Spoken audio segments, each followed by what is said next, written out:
నమస్తే. Welcome to our channel. నేను మిషాల్ని. మొన్నేమో మాజీ ముఖ్యమంత్రి జగన్మోహన్ రెడ్డి గారు ప్రెస్ మీట్ పెట్టి కూటమి ప్రభుత్వం మీద, ఇటు అమరావతి మీద దుష్ప్రచారం చేయటం జరిగింది. నిన్నేమో పేర్ని నాని సేమ్ స్క్రిప్ట్ ఇదే విధంగా ఇటు కూటమి ప్రభుత్వం మీద, ఇటు రాష్ట్రం అభివృద్ధి గురించి కావచ్చు, బాబు గారి గురించి కావచ్చు, లోకేష్ గారి గురించి విమర్శించు పేర్ని నాని మాట్లాడటం. ఈరోజు సజ్జల రామకృష్ణారెడ్డి సేమ్ రిపీట్.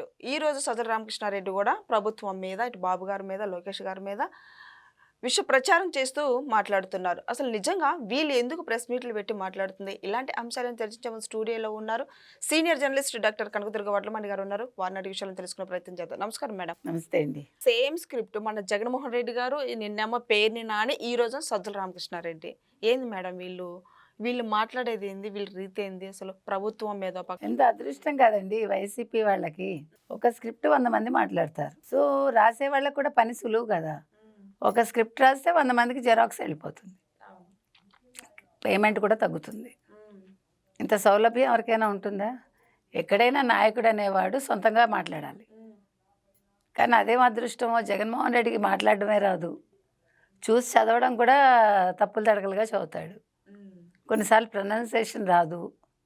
మళ్ళీ ఇంగ్లీష్ మీడియంలో చదువుకున్నారు ఆయన.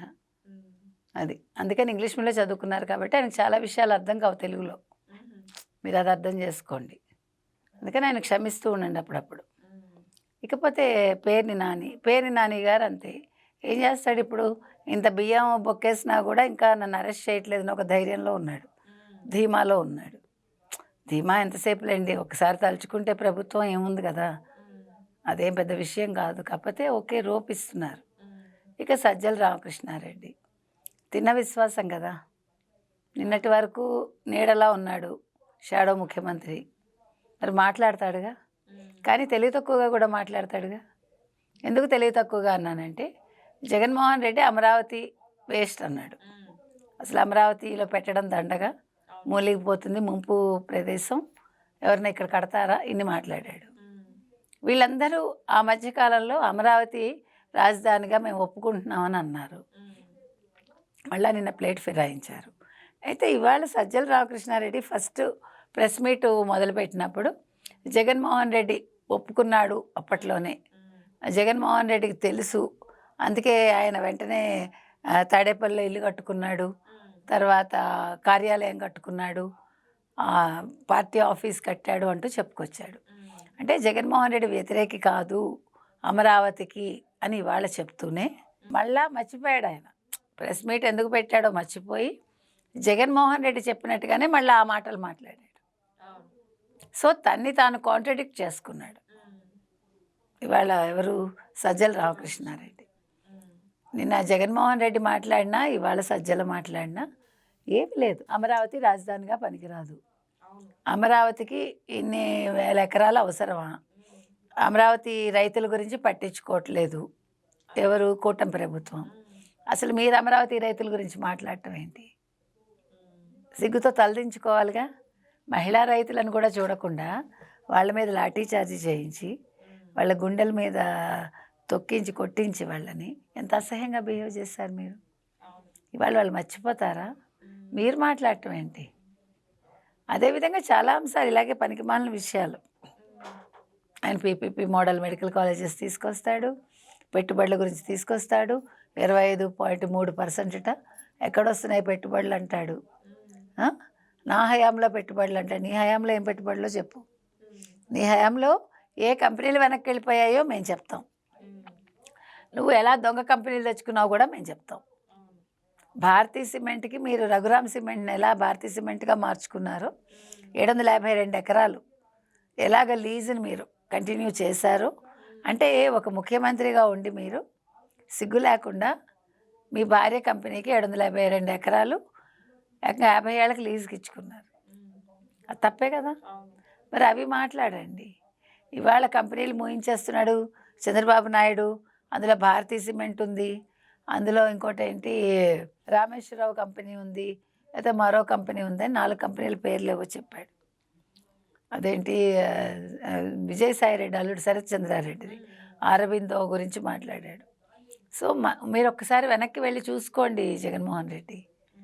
అరవిందోకి సంబంధించి వాళ్ళు మందులు ఆ, వ్యాపారం చేసేవాళ్ళు మందు వ్యాపారానికి వచ్చారు వాళ్ళు.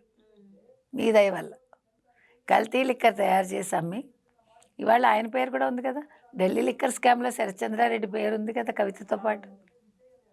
సో ఇలాంటి వాళ్ళ గురించి ఈయన మాట్లాడతాడు. నేను చెప్పేది ఏంటంటే అసలు జగన్మోహన్ రెడ్డికి మాట్లాడే అర్హత ఎక్కడుంది? ఒక్క కంపెనీని రానివ్వలేదు, వస్తామన్న లులుని రానివ్వలేదు, కియాని రానివ్వలేదు, ఉన్న అమర్ రాజా బ్యాటరీస్ని పంపించేశాడు. ఎలక్షన్స్ ముందు ఒక్కటి నేను ఇది చేశాను, నా వల్ల ఈ కంపెనీ వచ్చింది, ఇన్ని వేల ఉద్యోగాలు ఇచ్చామని ఎప్పుడైనా చెప్పాడా? 2,62,000 ఉద్యోగాలు ఇచ్చామంటాడు. ఎవరికి ఇచ్చారు మీరు? వాలంటీర్లకు ఇచ్చారు. వాలంటీర్లు ఎవరు?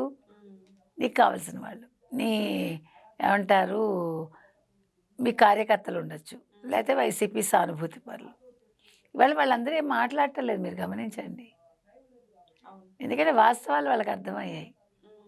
ఇవాళ సజ్జలు ఏం మాట్లాడతాడు? ఇదే మాట్లాడతాడు, చెప్పిందే చెప్తాడు, చదివితే చదవడం, కొత్తగా చెప్పింది ఏమీ లేదు. నిన్న పేర్ని నాని కూడా మేడం 164 సీట్లు వచ్చాయని అధికారంతో మదంతో మాట్లాడుతున్నారు, అక్రమంగా అరెస్టులు చేస్తున్నారు. సేమ్ స్క్రిప్ట్ ఈరోజు సజ్జలో కూడా అదే అధికారం మదం. అలా కాదండి, అరెస్ట్ చేస్తున్నారంటే ఎవరిని అరెస్ట్ చేశారు? సుప్రీంకోర్టు చెప్పాక అరెస్టులు అయ్యాయి, సుప్రీంకోర్టు బెయిల్ నిరాకరించాక అరెస్టులు జరిగాయి. మీరు అది చెప్పండి. ఏదో అరెస్ట్ చేసేస్తున్నారు, అన్యాయంగా చేసేస్తున్నారు అని ఏడవకండి. మనం చెప్తున్నది అది, వాస్తవాలు మాట్లాడండి. మీ సాక్షి కోసమో, లేకపోతే సాక్షి మీడియా కోసమో, లేకపోతే మీకు కొమ్ము కాసే 3-4 పత్రికలు, మీ సోషల్ మీడియా కోసం మాట్లాడకండి. మీకు దమ్ముంటే మీకు సంబంధించిన వార్తలు వేరే పేపర్లో ఎలా వస్తున్నాయో చూసుకోండి. అప్పుడు మిమ్మల్ని మీరు మార్చుకోండి, సంస్కరించుకోండి. అంతేగాని ఏదో పిల్లి కళ్ళు మూసుకుని పాలు తాగుతూ లోక నన్ను చూడలేదు అనుకుంటే ఎట్లా? మీరు చేసే పనులన్నీ తెలుసు, చేసిన పనులు తెలుసు. ఇవాళ టీటీడీ కొండ మీద మీరు చేస్తున్న అక్రమాలు అన్యాయాలు తెలుసు. అవును. అందుకని అన్నింటికీ బదులు దేవుడే సమాధానం ఇస్తాడు. టైం హ్యాస్ టు కమ్ అంతే. మేడం, తిరుపతిలో జరుగుతున్న అరాచకాలన్నీ ఇప్పుడు సజ్జల రామకృష్ణారెడ్డి అదే మాట్లాడుతున్నారు. ఇప్పుడు జరుగుతున్నాయని అప్పుడు హయాంలో జరిగినాయని చెప్తున్నారు. ఏం జరిగినాయని ఇప్పుడు అదే క్వశ్చన్ చేస్తున్నాడు ఇప్పుడు సజ్జల రామకృష్ణారెడ్డి. సజ్జల రామకృష్ణారెడ్డి గారికి తెలీదా? కల్తీ నెయ్యిలో ఏమీ లేదని చెప్పింది కోర్టు అంటున్నాడు. ఒకసారి కోర్టు తీర్పు చదువుకోమనండి.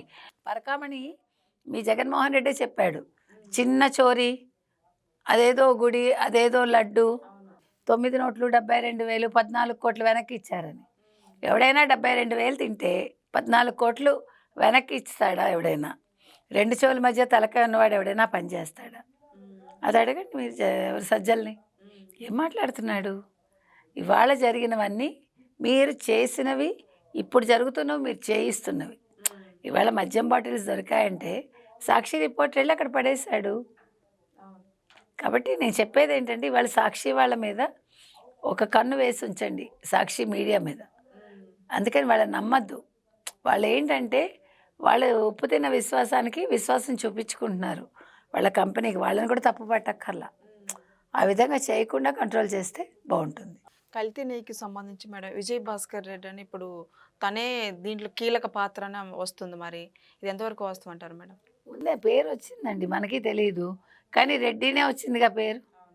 మనం ఎప్పుడు చెప్పినా ఆయన చుట్టూ ఉండే ఆ కొద్దిమంది రెడ్లు అందరూ తప్పులు చేశారు, ఈయన చేయించాడు, దానికి వాళ్ళు ఇవాళ అనుభవిస్తున్నారు. కొత్త కొత్త పేర్లు వస్తాయని అనుకున్నాము, అలాగే ఇవాళ విజయభాస్కర్ రెడ్డి పేరు వచ్చింది. ఎవరి విజయభాస్కర్ రెడ్డి అనేది తెలుసుకోవాలి మనం. ఏది ఏమైనా ఇంకా మరిన్ని పేర్లు వస్తాయో మనకు తెలియదు. ఒక కల్తీ నెయ్యి అనే కాదండి, ఒక పరకామణి అనే కాదు, ఒక పట్టు శాలువలే కాదు, లేదంటే గోవిందరాజస్వామి గుడి తాపడం కావచ్చు, బంగారు తాపడం, ఇవన్నీ కూడా బయటకు వస్తాయి. ఇందులో ఇంకా ఎవరెవరు ఉన్నారు అనేది మనం వెయిట్ చేసి చూడాలి. Thank you.